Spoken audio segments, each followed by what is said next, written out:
Ayan, dumating na yung aming Shopee.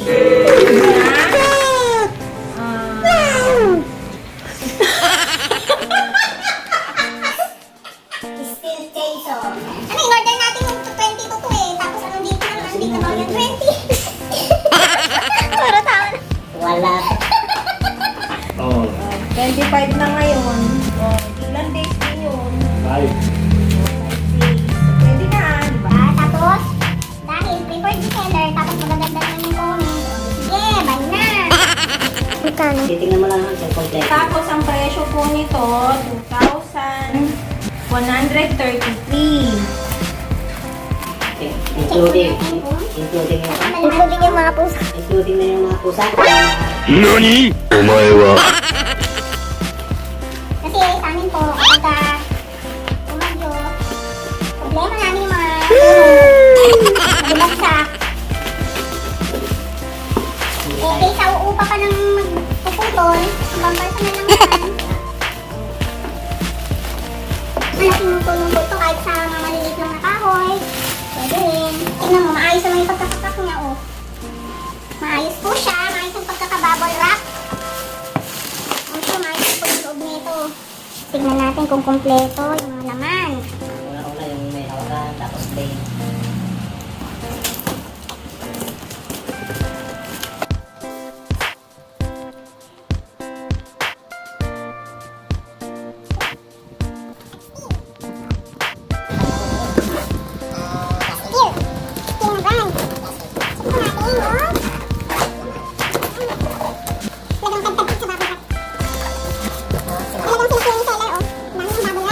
So, ito po yung, check muna natin yung, ito po yung manual.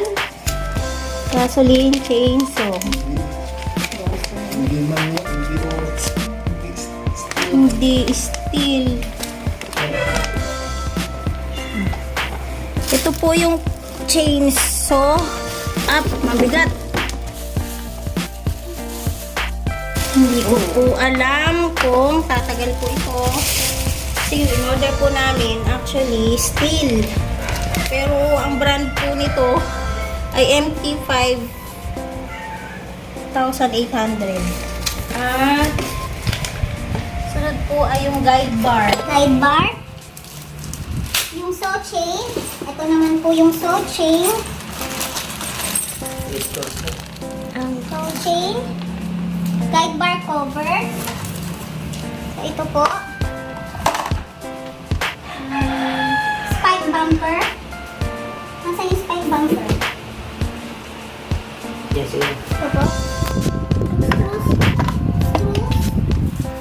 Ito po yung attachment na screw. Ito po. Wrench. Yan. Yan, yan. Wrench. Ayan, may tansok pa rin. Screwdriver. Ito po. Hexagon ring spanner. 53. 54. Nasaan yung 55? Yan, Makita. T25. Makita po. Kaya Makita brand po yung binigay niya. Torn spanner. Kompleto na yung tools. So, kompleto po yung tools. Fuel mixture kettle. Ito po yun. Owner's manual. Ito pong hawak ko. Starting guide. So, okay po. Kompleto po yung package. Itong araw. Sunod naman po kung paano natin i-assemble to.